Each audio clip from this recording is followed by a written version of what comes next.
अच्छा पालक बनने में तो बहुत ही आनंद आ रहा है। आइए आइए। नारायण नारायण नंदराज जी। नारायण नारायण। बिराजिए आप लोग। कहिए क्या बात है?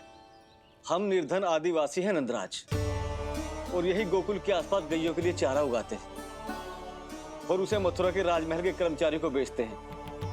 पर बीते कुछ दिन से वो हमसे चारा भी ले लेते हैं और बदले में हमें कुछ भी नहीं देते।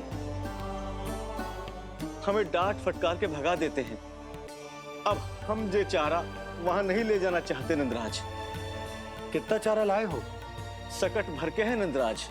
आप ले लोगे तो हमें इतनी दूर मथुरा ना जाना पड़ेगा।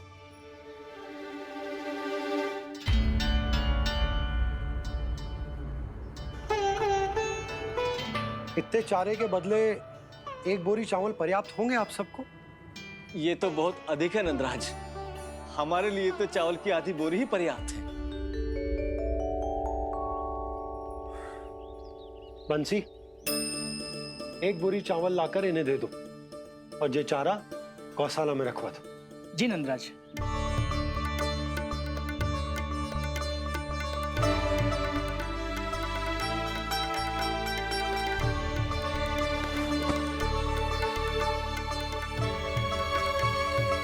हमारी सहायता करने के लिए बहुत बहुत धन्यवाद नंदराज जी।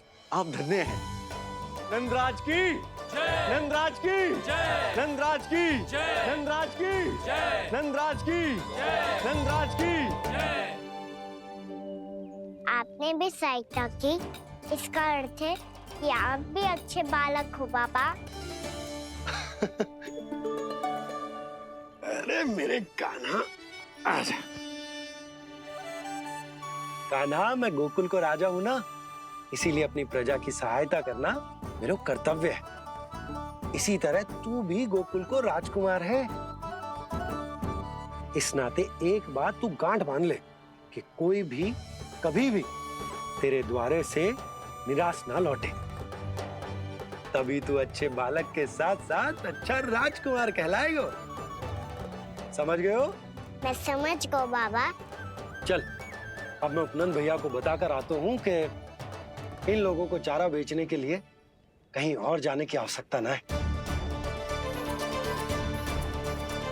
तू घर संभाल।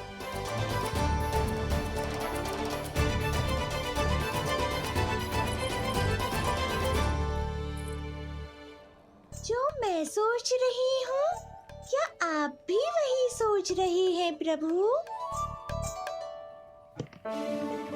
जशोदा भाभी, तनिक किधर तो देखो। कितना चारा लाए हो? कितने चारे के बदले एक बोरी चावल प्राप्त है। फल ले लो, फल, मीठे मीठे फल। सुगंधी इतनी बढ़िया है तो फल कितने मीठे होंगे।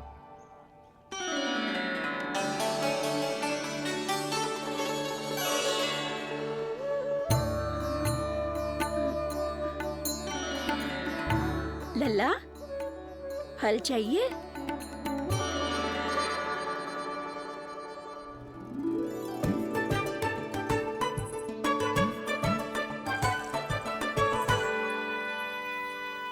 कहाँ चली जशोदा जी? देखने तो दो, कान्हा क्या करता है। तनिक ठहरो तो सही। अरे पर क्यों? आपको अपने अच्छे बालक पर विश्वास ना है? विश्वास क्यों ना है? अवश्य है। इतने वर्षों तक घर में बंद अवश्य रखो है मैंने, पर सिखाओ भी है। सब संभाल सकता है मेरा कान।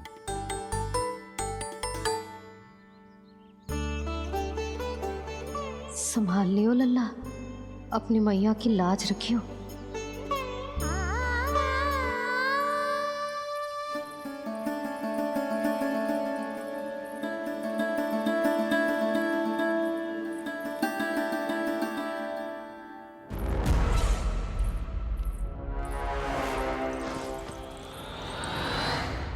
नहीं नहीं नहीं नहीं, मैं किसी से नहीं मिलूंगा। मैं फिर से ये सब नहीं करने वाला। मैं पहले बता रहा हूँ आप लोगों को। देखो मुझे क्षमा कर दो, मुझसे ये सब नहीं होगा, मैं किसी से नहीं मिलने वाला। ये ऐसा व्यवहार क्यों कर रहा है? शांत हो जाओ, अन्यथा हमारी योजना असफल हो जाएगी। पता लग जाने दो, सबको पता लग जाने दो, मुझसे ये सब नहीं होगा, मुझे क्षमा कर दो। क्या पता चल जाने दो महाराज कंस?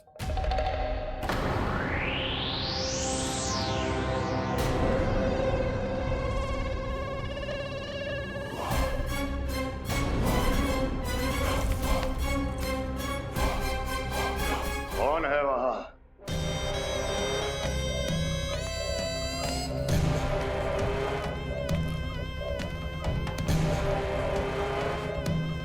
आपने बाणासुर को नहीं पहचाना महाराज?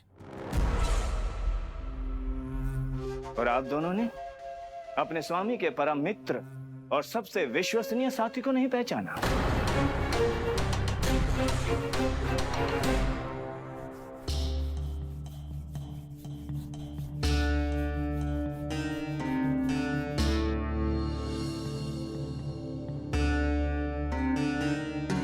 नारायण का बहुत बहुत धन्यवाद। रात भर प्रयास करता रहा, पर तुम्हारी मूर्छा टूट ही नहीं रही थी। कहीं कंस के हाथ में वो तलवार देखकर तो नहीं, उस राक्षसी तलवार पर रख देखकर मेरा हृदय कांप अवश्य गया था, पर मेरी मूर्छा का कारण वो तलवार नहीं थी स्वामी। तो फिर? अवश्य ही कुछ तो समस्या है यहाँ।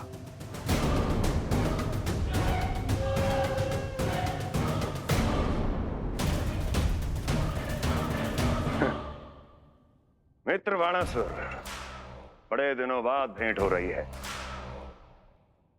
और कंस के रहते कभी कोई समस्या हो सकती है क्या? चिंता की कोई आवश्यकता नहीं। अरे बातों में क्या रखा है, आओ गले लगो।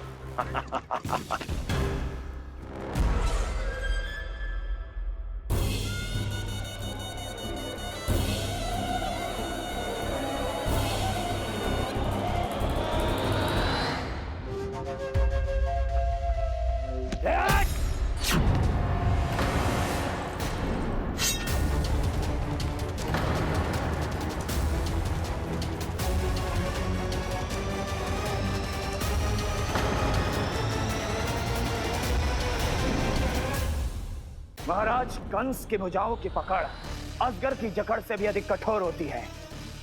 तुम कंस नहीं हो। मित्र बाणासुर, ये तुम क्या कर रहे हो? भय से कपकपाना यह सिद्ध करता है कि तू कंस कहलाने के योग्य भी नहीं है। सत्य बता, कौन है तू? मेरी मूर्छा का कारण था वो व्यक्तित्व, रक्त से सनी तलवार जिसके हाथों में थी।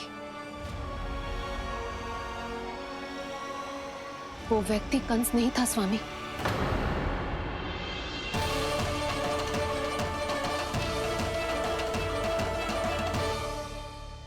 बिल्कुल सही पहचाना आपने। ये महाराज कंस नहीं है।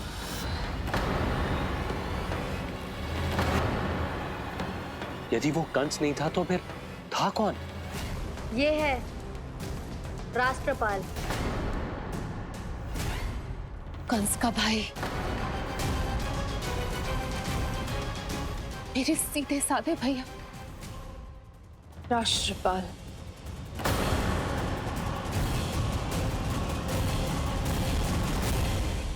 इसका तो एक ही अर्थ है स्वामी, कंस ने उन्हें भी अपने जैसा बना दिया है।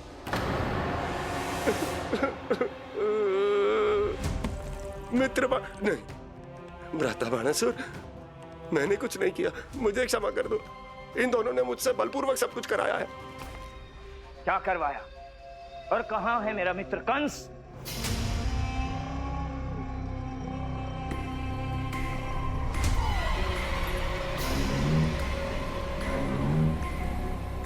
वहां।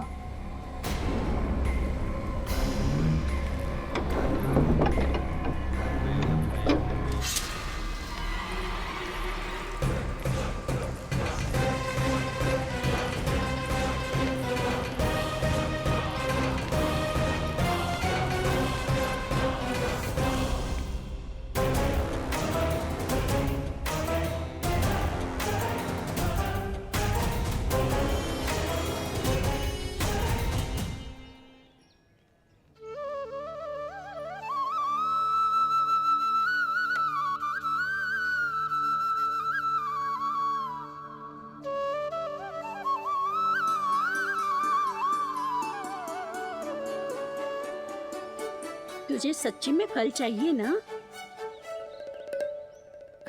कहीं औरों की तरह तेरी मैया भी क्या है ये पूछकर वापस तो नहीं भेज देगी ना? व्यर्थी मत कष्ट दो इस बुढ़िया को। ना ना, फल लिए बिना थोड़ी जाने दूंगो। सुबह से बहुत सारा काम करो है मैंने। अब तो तीव्र भूख भी लग गई है।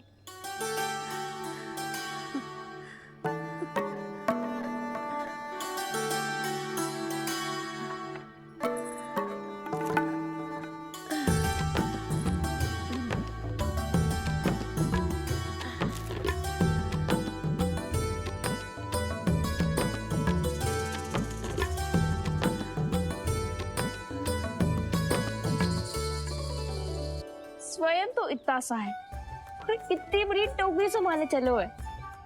किसी की सहायता करने के लिए तन और मन के बल से अधिक निश्चय में बल होना चाहिए।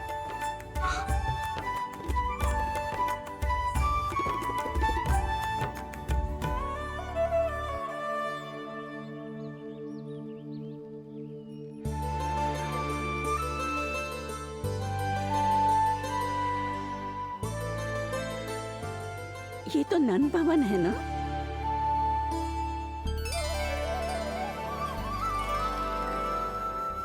और तुम नन जी के लल्ला हो ना?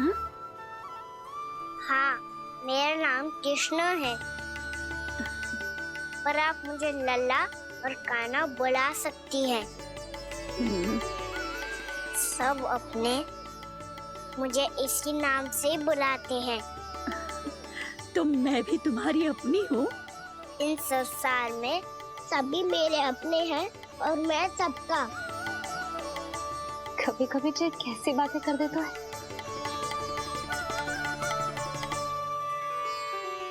जितना सुना था तेरे बारे में, तू उससे भी अधिक अच्छा है लल्ला। सच्ची? तब इस प्यारे से लल्ला को फल तो दो। कब से खड़ा हूँ, बहुत भूख लगी है मुझे।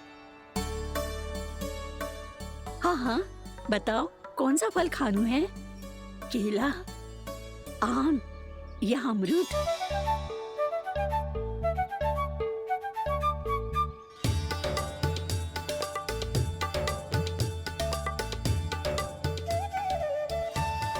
आम दिखने में मीठे लग रहे हैं, अमरूद बहुत रसीले और केले मेरे जैसे पीले वस्त्र पहन के बहुत अच्छे लग रहे हैं।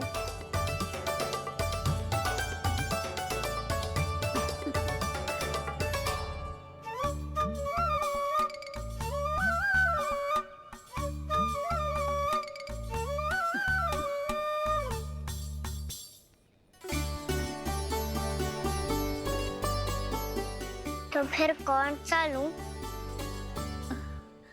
मुझे तो सारे के सारे चाहिए।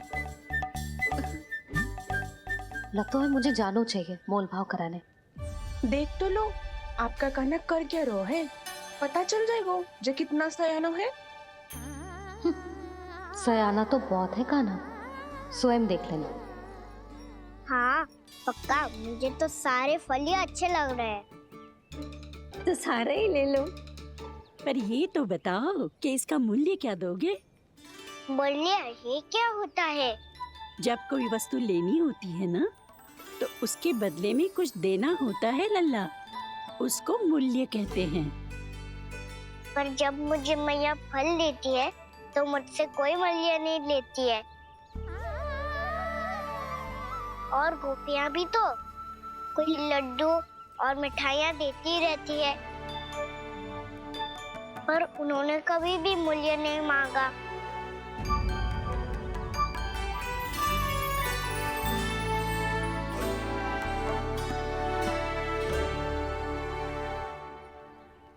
मैं भी कैसी हूँ, एक नन्हे से बच्चे से मूल्य मांग रही हूँ। जी तो कर रहा है सब कुछ न्यौछावर कर दूं इस पर। ये फलों की टोकरी क्या है?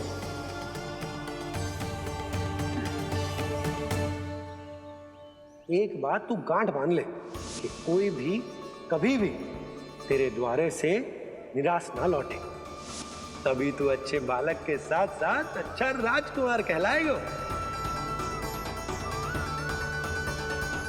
आप निराश ना हो, मैं आपके लिए अभी मूल्य लेकर आता हूँ।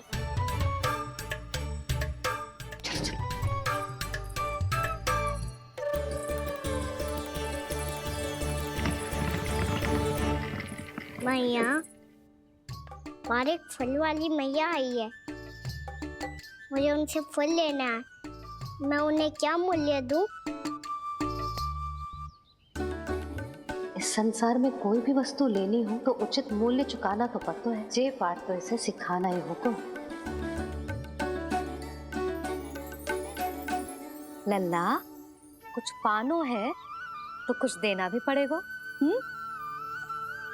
मूल्य ऐसा होना चाहिए कि विक्रेता को कम ना लगे और स्वयं देने वाले को अधिक ना लगे। मैया, आप ही बता दो ना। मेरा लल्ला इतना बड़ा हो गया है, मैं क्या बताऊं? जे निर्णय स्वयं ले ले।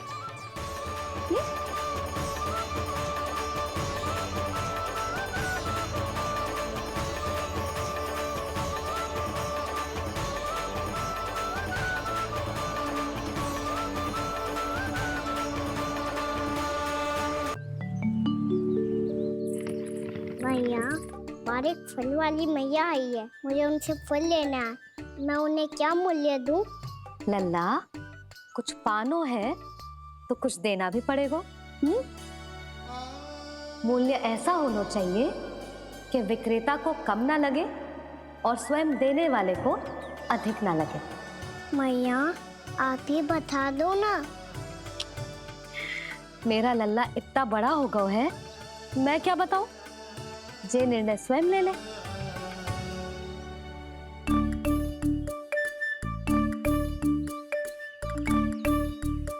मैं समझ गई मैया, फलों के बदले क्या मूल्य देना है मुझे।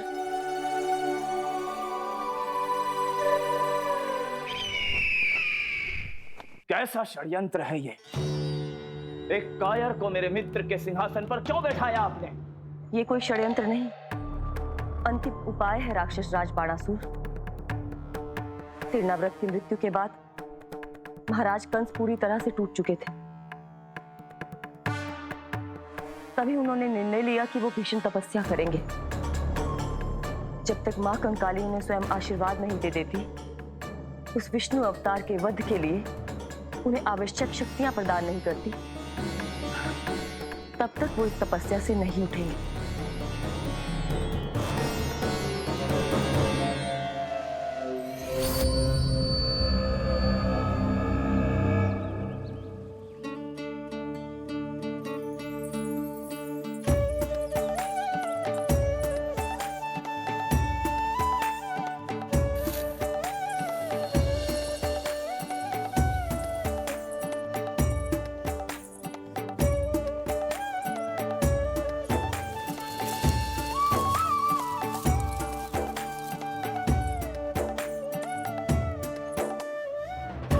जितना ले गया है उससे अधिक तो गिरा दियो इसने।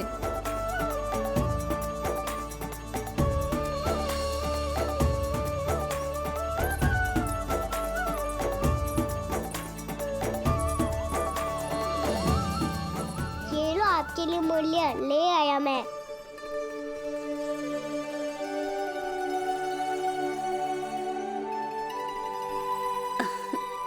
ये 2-4 दानों से तो एक समय की भूख भी ना मिटेगी मेरी। हाँ, कहाँ गए? मैं तो मुट्ठी भर के लाया था।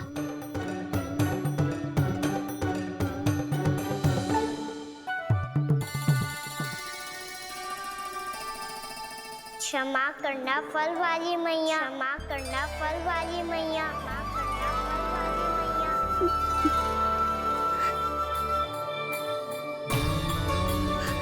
क्या कहा तूने? क्षमा करना फल वाली मैया, क्षमा करना फल वाली मैया। मैया,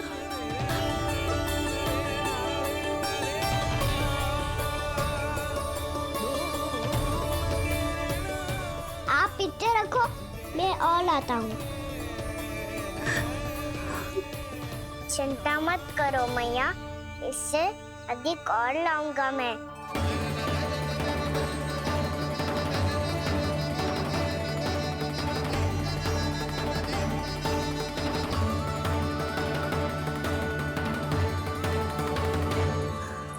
रुको,